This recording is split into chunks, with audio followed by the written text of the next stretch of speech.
Hello everyone and welcome once again to my reading diary and also book review channel.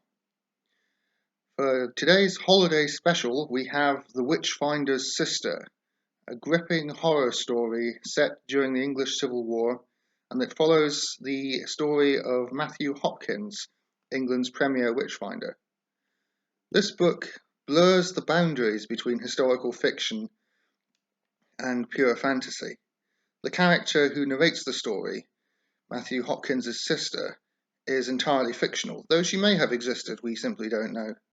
First-person narration is usually a very effective form of sucking the reader in and personalizing a horror story to give the reader extra reason to fear for the main character's safety. And it is no exception here. The story begins with our main character narrating her story from inside her prison cell, which is very reminiscent of the work of Edgar Allan Poe, one of my all-time favourite horror writers, particularly his story of The Cat in the Wall, where a condemned prisoner who is about to be executed is telling the story.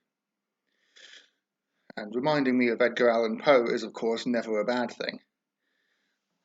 The narration chronicles the story of Matthew Hopkins's true pursuit of witches, hanging over 400 of them, and it is a deep and personal tour through the tortured psyche of communities whose problems are so overwhelming that they desperately look for any kind of scapegoat.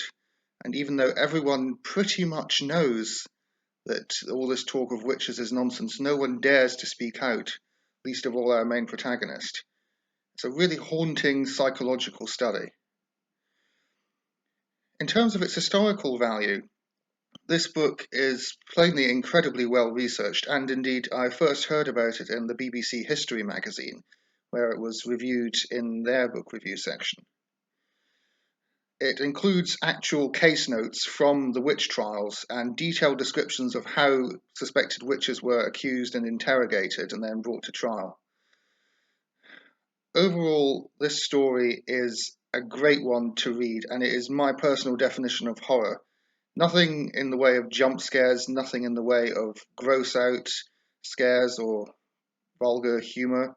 It is purely psychological torment, and you can plainly see how people in that time period could have done these things because you start to feel that you could as well.